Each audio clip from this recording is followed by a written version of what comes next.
Christian Snoek Guru-gurunya adalah sebuah nama yang tidak asing lagi bagi umat Islam Indonesia, khususnya masyarakat Aceh.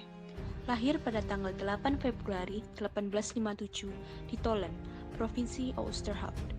Dalam keluarganya, Snoek merupakan anak keempat. Semasa hidupnya, ia menikah sebanyak 3 kali, salah satunya dengan Siti Sadijah, dan dikaruniai seorang anak bernama Yusuf.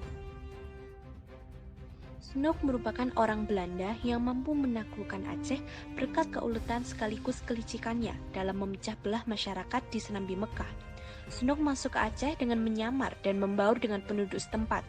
Ia mempelajari adat istiadat dan kebudayaan Aceh, juga agama Islam.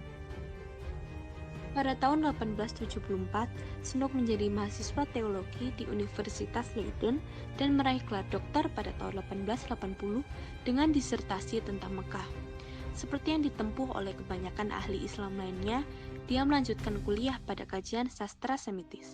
Pada konsentrasi ini, Snoek berhasil meraih gelar doktor dengan predikat cum laude.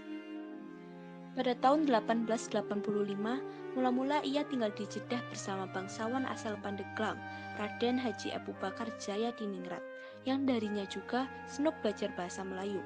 Di tahun yang sama, Snoek mengucapkan keinginannya masuk Islam. Ia pun bersyahadat di depan kodi atau hakim bernama Ismail Aga. Ia pun memakai identitasnya yang baru sebagai Abdul Ghaffar dan menampilkan dirinya sebagai seorang muslim di hadapan kaum muslimin Mekah. Walaupun itu hanya taktik Snoek untuk menghancurkan Aceh. Pada tahun 1889, ia dikirim ke Hindia Belanda untuk menjadi peneliti pendidikan Islam di Buitenzorg atau Bogor dan guru besar bahasa Arab di Batavia.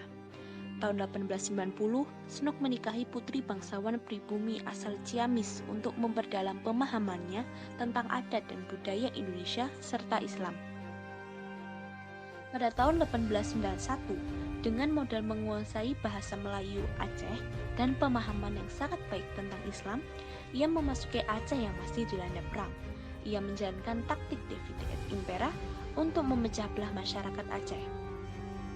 Tanggal 23 Mei 1892, Snoek menulis laporannya tentang Aceh kepada pemerintah kolonial di Batavia. Laporan ini kemudian dibukukan dengan judul De Aceh. Pada tahun 1898, ekspedisi militer Belanda untuk menaklukkan Aceh dimulai, di bawah pimpinan Van Heut. Dalam ekspedisi tersebut, Snoek dilibatkan secara intensif sebagai penasehat dan konsultan untuk memberikan informasi. Berdasarkan konsepnya, pemerintah kolonial Belanda dapat mengakhiri perlawanan rakyat Aceh dan meredam munculnya pergolakan di Hindia Belanda yang dimotori oleh umat Islam. Beberapa tahun setelahnya, Snoek meninggal dunia tanggal 16 Juli 1936 di Leiden, Belanda, pada usia 79 tahun. Hingga wafatnya, ia masih mengampu jabatan sebagai penasihat Kementerian Urusan Koloni di Kerajaan Belanda.